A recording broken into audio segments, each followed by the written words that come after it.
Todos ustedes, amigos y amigas, sean bienvenidos a este canal de YouTube.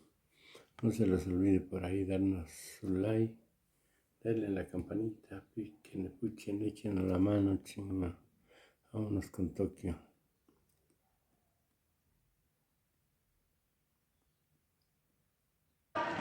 Vamos para la fila. A ver, pues vamos. Como Chochin. Pero vamos a alternar una y una, para que no. Es mejor si empezamos, porque si no,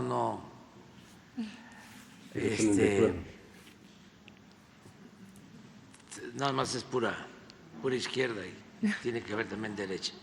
Gracias, presidente. Buenos días, Shaila Rosagel, corresponsal de Grupo Gili, El Imparcial de Sonora, La Crónica de Mexicali y Frontera de Tijuana. Buenos días a todos. Presidente, preguntarle sobre la medida que firmó el presidente Biden para restringir la entrada migratoria y permitir el cierre de la frontera en caso de que se superen los 2.500 migrantes por una semana y reabrirla cuando baje a 1.500. Si esto llegara a suceder, bueno, usted ayer habló de que pues pediría que no se triangulara la deportación migratoria, pero en tanto esto sucede allá en Tijuana, por ejemplo, pues ya hay preocupación por esta medida. Preguntarle si han analizado qué va a suceder o cómo se va a apoyar a ciudades como Tijuana en caso de que ocurriera esto, ¿no? De que empezaran las deportaciones por allí y que se cerrara eventualmente la frontera si se supera estos 2.500 migrantes.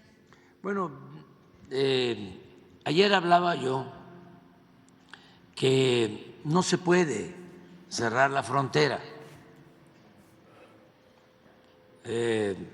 no es posible, no le conviene a ninguno de los dos países ni a nuestros pueblos. Es bastante la integración económica, comercial, social que existe en la frontera.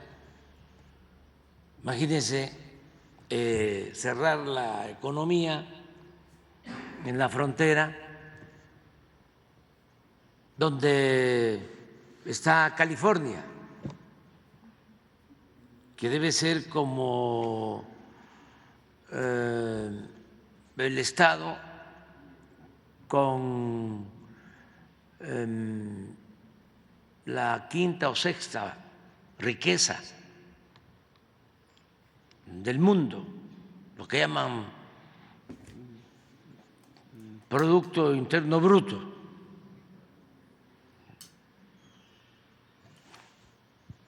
Y Texas, que debe estar como también, a ver si lo buscamos, como en el lugar 9, 10, y México, que está entre las 10 principales economías del mundo.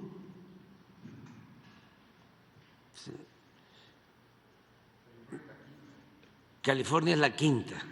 O sea, esto para ubicarnos. Y Texas es la 10. Entonces, México es 12 o algo así. 12. ¿Cómo se cierra la frontera? Somos los principales socios comerciales de Estados Unidos.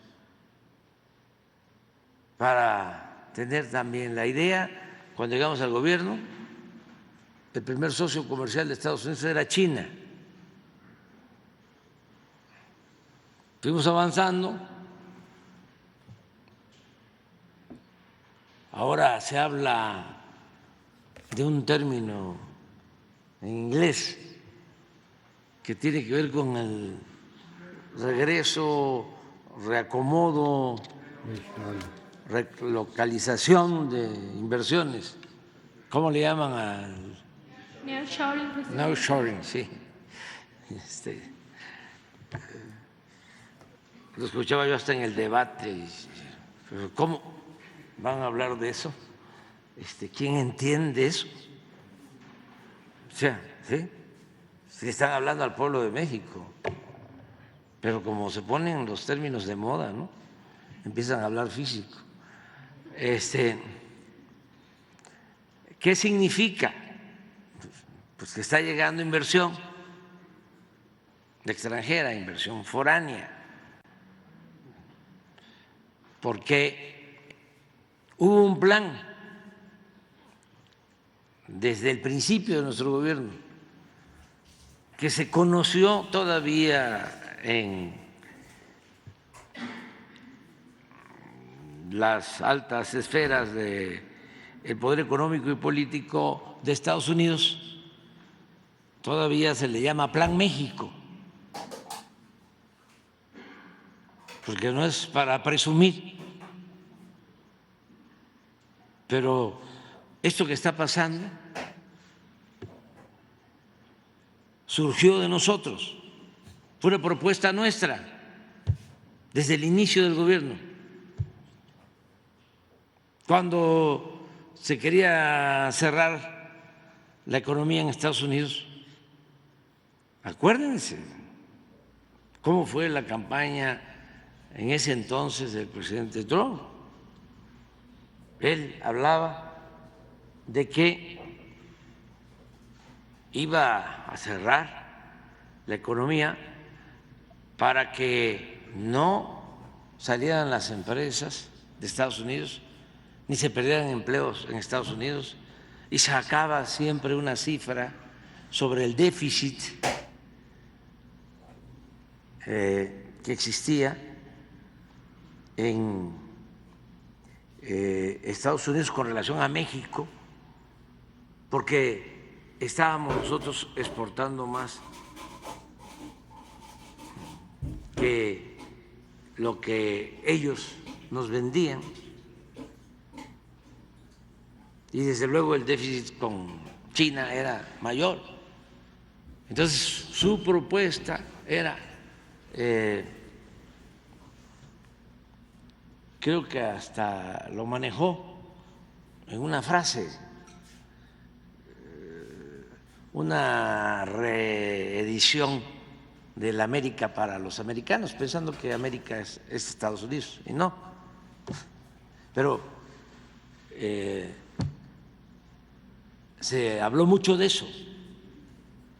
Como es un hombre inteligente, con visión, fue cambiando, porque también una cosa es la campaña y otra cosa ya es el gobierno. Ojalá, idealmente, no haya diferencias entre lo que se dice en campaña y lo que se hace en el gobierno. Llegaron algunos de izquierda, entre comillas, a decir que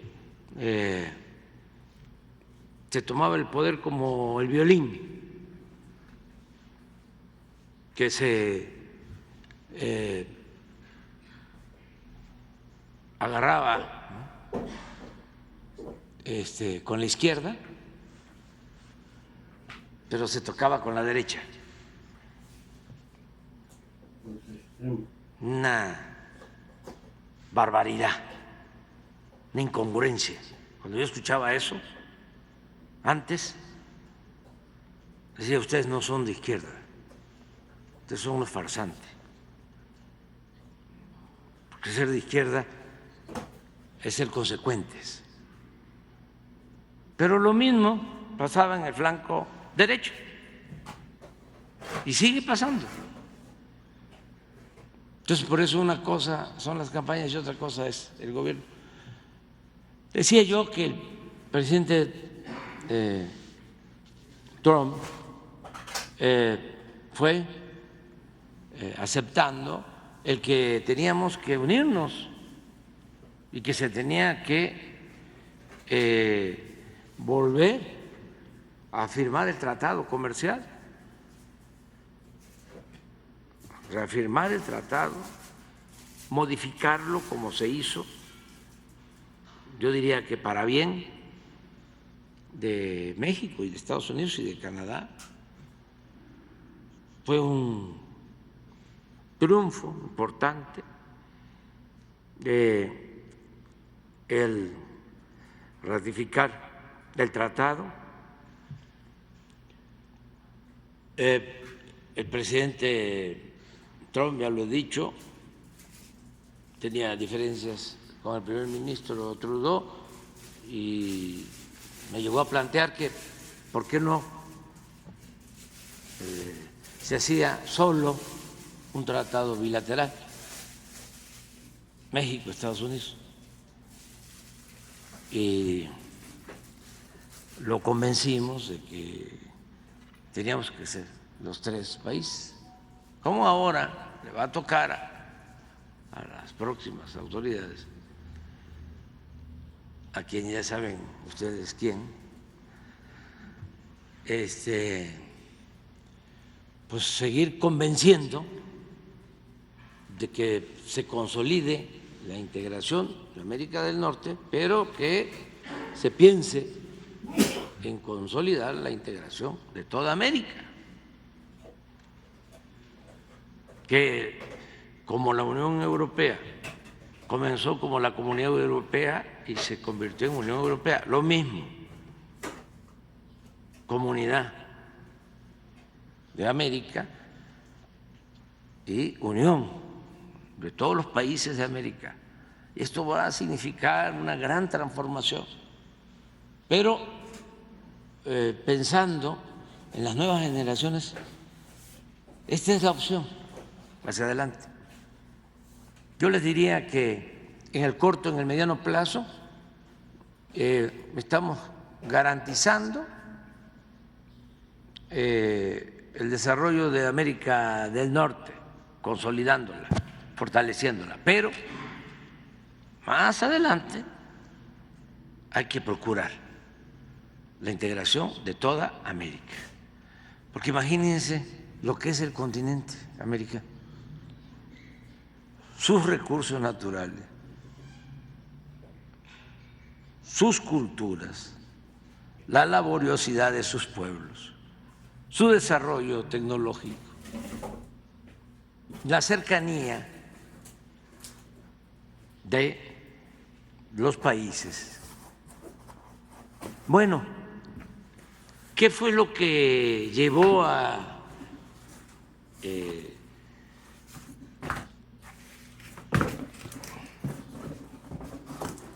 aplicar lo que nosotros proponíamos? ¿Por qué está este regreso de inversiones de América del Norte? Porque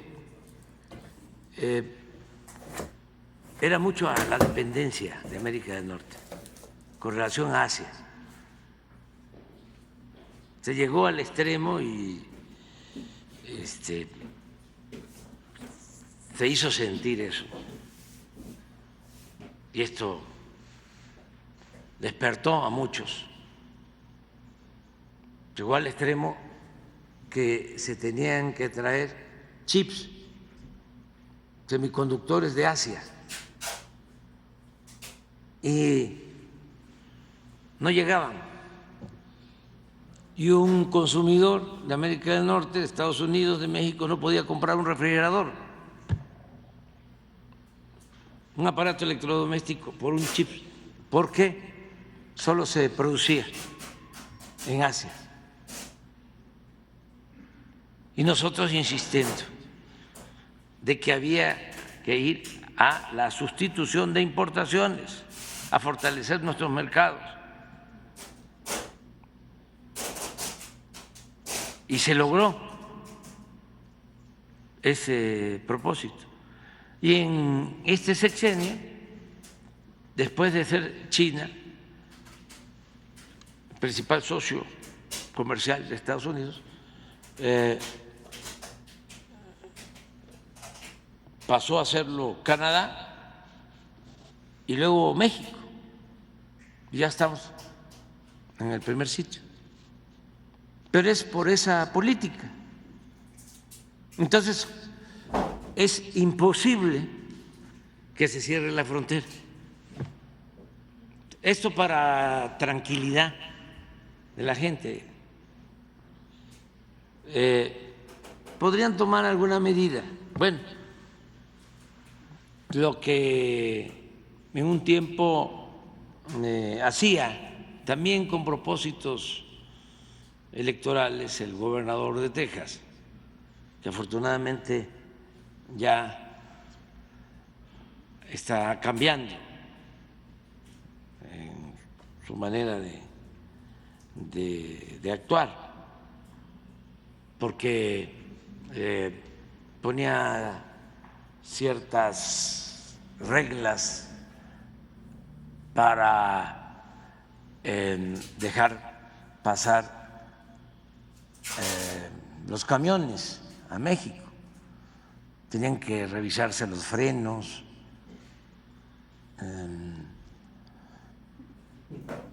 puro requisito inventado, burocracia, para presionar, y que por seguridad y que por los migrantes, pues se hacían largas colas. Pues empezaron a protestar los mismos empresarios de Estados Unidos, de la frontera, y ya no hay eso. Entonces, que no haya temor de que se vaya a cerrar la frontera, y además tenemos muy buena relación con el presidente Biden, muy buena, y estamos constantemente comunicándonos.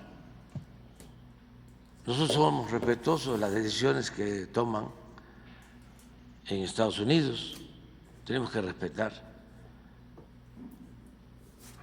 las soberanías, la soberanía de Estados Unidos y la soberanía de México. Entonces, en este caso, estamos nosotros ayudando para que se acepte en los países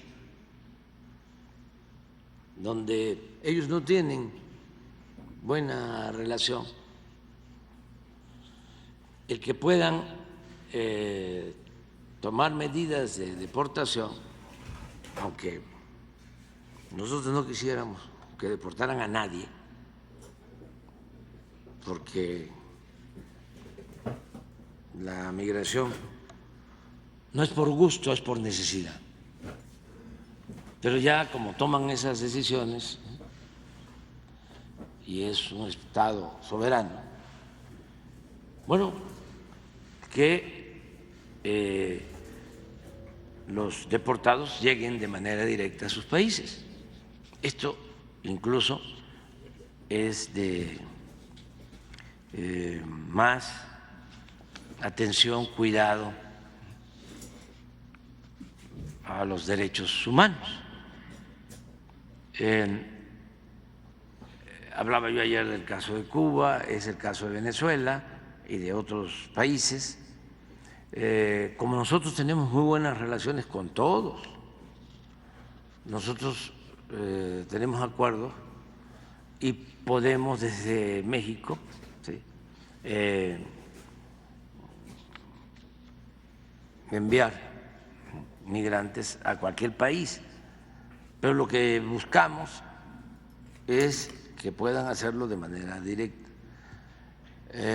A nosotros nos aceptan eso, no los acepta Venezuela, no los acepta Cuba, no los acepta otros países,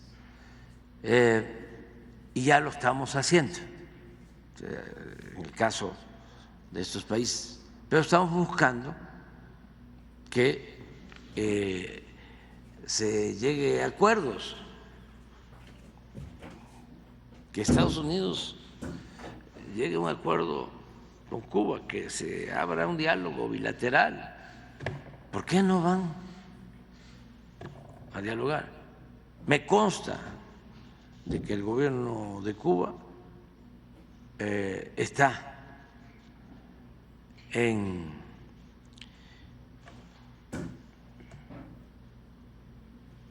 condiciones, tiene una aptitud de diálogo. Desde luego, ayer hablábamos del bloqueo, tiene que haber pues una respuesta. No quiero seguir ahondando sobre el tema, pero son asuntos que se tienen que atender mediante el diálogo, porque está de por medio el sufrimiento de la gente. Y no hay que dejar de pensar en la fraternidad universal, lo que va más allá de los límites territoriales, lo que va más allá de las fronteras. Entonces, eso es lo que yo puedo decir. Vamos a estar pendientes, de todas maneras, aquí, todos los días, sobre este asunto, pero mi mensaje es que no deben de preocuparse en la frontera de nuestro país.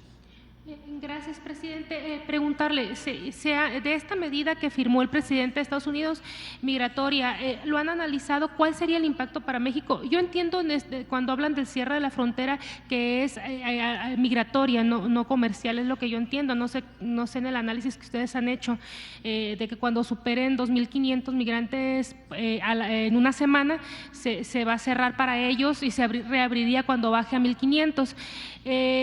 En este sentido, ¿qué es lo que han analizado y si se prevé que que va a haber algún impacto, por ejemplo, en ciudades como Tijuana o la frontera de Sonora, donde pues ahí es donde llegan pues todos los migrantes? Sería solo esa aclaración, preguntarle. Sí, yo creo que es muy buena tu interpretación, o sea, para aclararlo más. Es migratorio, no es comercial. No tiene que ver con la gente de Tijuana que va y viene, ¿sí? Sí, es para lo que se conoce como migración irregular, porque hay ya afortunadamente también canales, vamos a decir, formales, que se abrieron, que no habían con el presidente Biden, para que el que quiera llegar a Estados Unidos lo pueda hacer con un trámite. Y así han entrado, yo creo que desde que se aprobó esa reforma legal en Estados Unidos con el presidente Biden, creo que han entrado como 500,000 migrantes de manera legal. Antes no había ninguna vía legal, no se podía, era muy difícil para los migrantes que querían ir a vivir, a trabajar a Estados Unidos. Entonces, ahí esa vía hay que seguirla ampliando, mejorando, facilitando también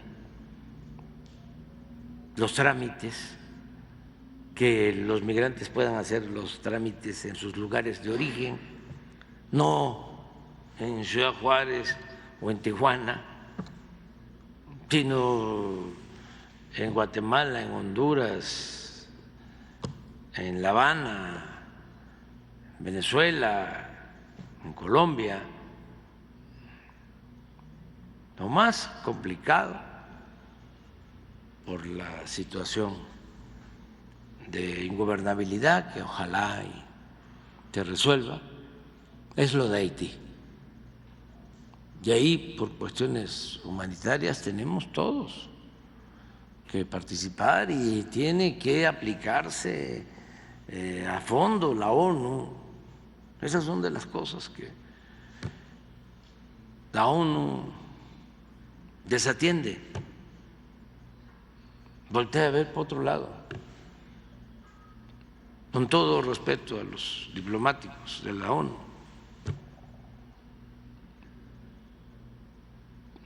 No se trata de estar asistiendo a congresos, visitas de supervisión. Si hay un tema como es lo de Gaza, lo de la guerra Ucrania-Rusia, como lo de Haití, toda la ONU ahí.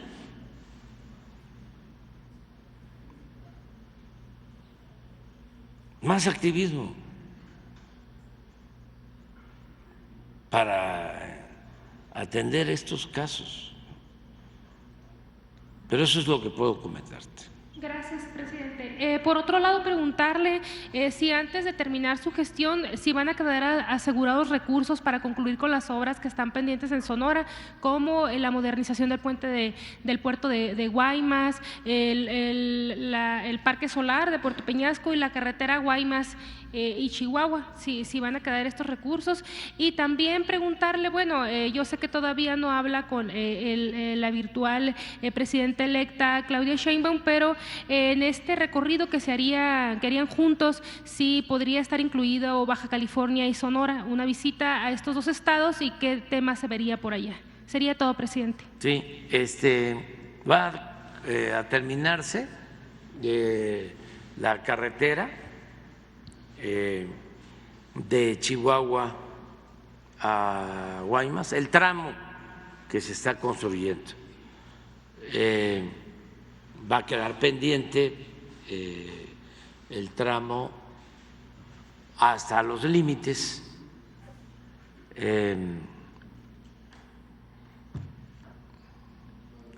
no,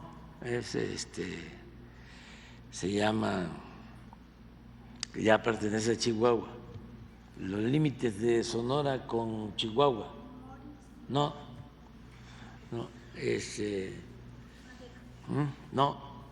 ¿por qué no pones el plan? Para que lo expliquemos. Yécora, ya. Es que el COVID y, como dicen mis adversarios, ya estoy chocheando. Pero es Yécora.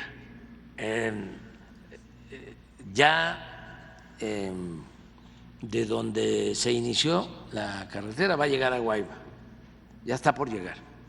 O sea, vamos a tener esa modernización terminada. Antes de que yo concluya el mandato, se va a inaugurar. Lo del puerto de Guaymas también, ¿sí? Con las obras en Guaymas.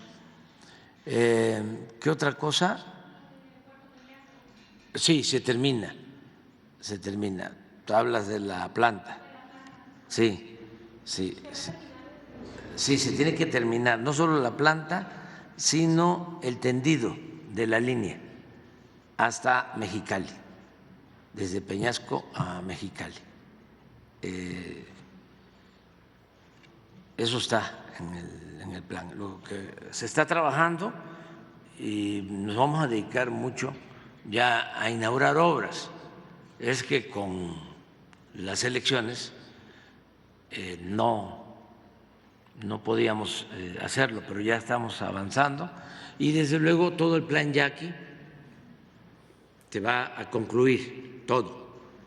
Esto significa el acueducto para que no les falte agua a los pueblos, la rehabilitación del distrito de riego, que ya está manejado por los yaquis, el distrito de riego que existía, pero se le está haciendo una rehabilitación completa, y el nuevo distrito de riego va a quedar también terminado en el caso de Sonora. El agua para los ERIs va a quedar también. Es un acueducto porque tienen planta de tratamiento, desalinadora, pero ellos quieren que no sea esa agua y ya se está trabajando. Y otras cosas que tenemos ahí pendientes en Sonora. Vamos a avanzar mucho. Lo de la visita, pues va a depender de la agenda de la candidata. No, es presidenta virtual, presidenta electa, que por cierto ya llevan contabilizadas las actas, ya llegó a 35 millones y va a pasar. ¿No tienes por ahí?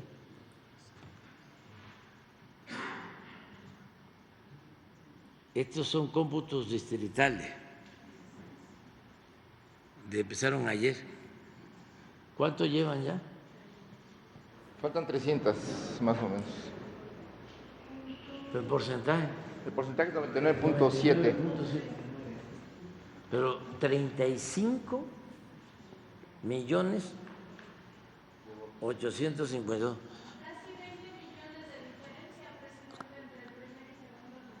Sí, ¿no? Si me cepilló a mí, se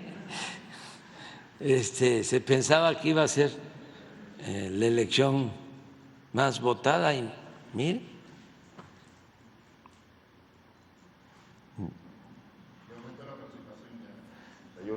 ¿A cuánto? Casi a 61. 61 la participación.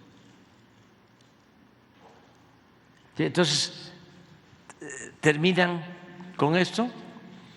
Tiene que ser, creo que el sábado, ¿no?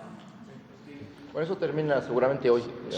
Sí, pero formalmente, sábado, domingo. Senadores y diputados federales. Ya todo termina el sábado. Y luego hay que esperar porque vienen las impugnaciones. Ayer estaba yo viendo una impugnación y es interesante, ¿no? Decirlo, porque todavía no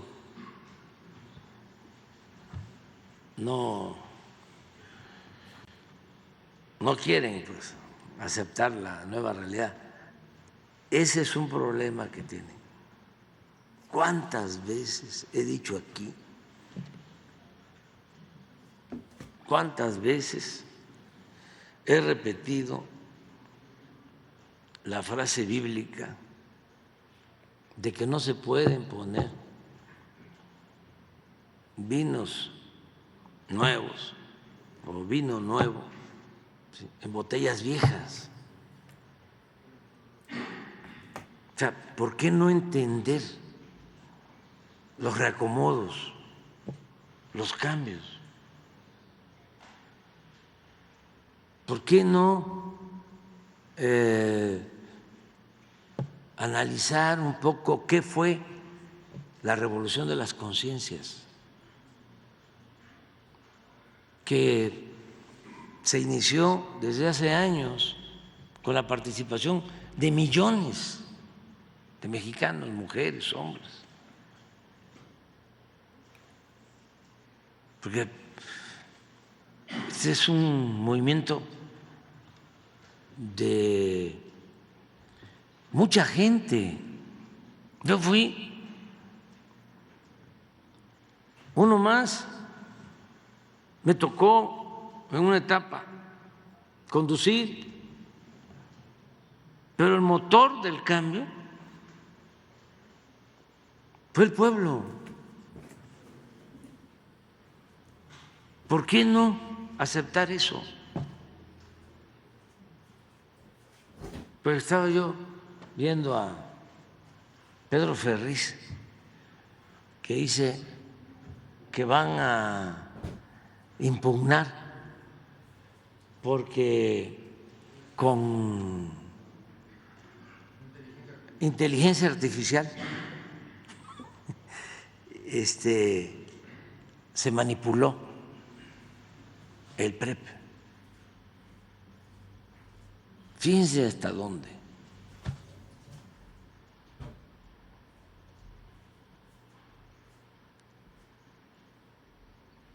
Yo creo que lo hacen ya ni siquiera por enojo, sino por llamar la atención.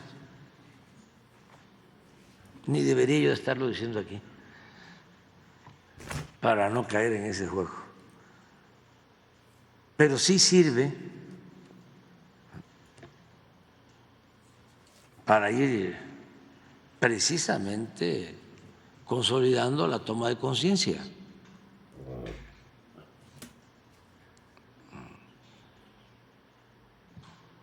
De modo que va muy bien todo. Bueno, decía, va a depender de la agenda que tenga la presidenta electa y nos vamos a poner de acuerdo para hacer un recorrido. En mi caso, a mí me gustaría que si salimos juntos, sea a ver obras y a supervisar más territorio que escritorio, aunque están de por medio de las plazas, pero eso no. Yo voy a informar el día 1 de septiembre, sí va a ser aquí en el Zócalo, es el único acto. Mi informe el día 1 de septiembre. Y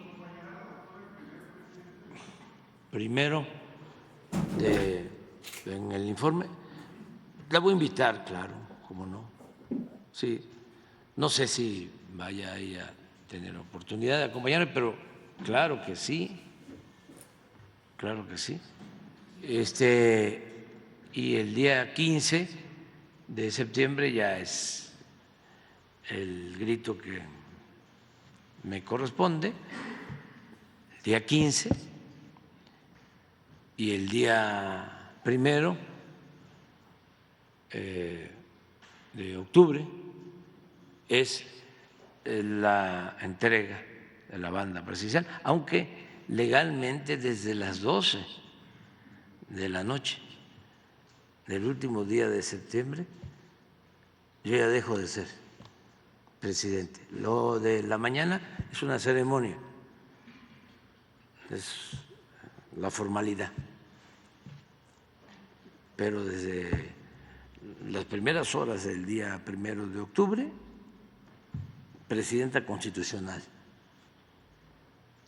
la compañera doctora Claudia Sheinbaum, la primera mujer en la historia después de 200 años, desde la primera República Federal, desde Guadalupe Victoria, el primer presidente. Es un hecho histórico. No tenemos de qué quejarnos. Estamos viviendo tiempos interesantes. Nos tocó vivir en un momento estelar y además ustedes, todos los mexicanos, estamos en la cresta de una ola de transformación. Díganme, ¿cuándo? Si en la historia de nuestro país pasaban los siglos y no sucedía nada. Predominaba el inmovilismo.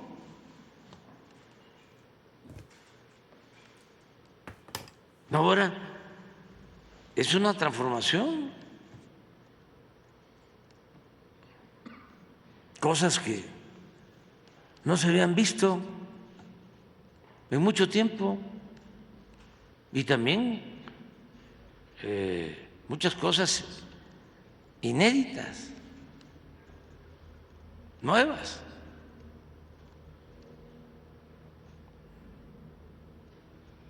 ahí lo vamos a ir poco a poco internalizando,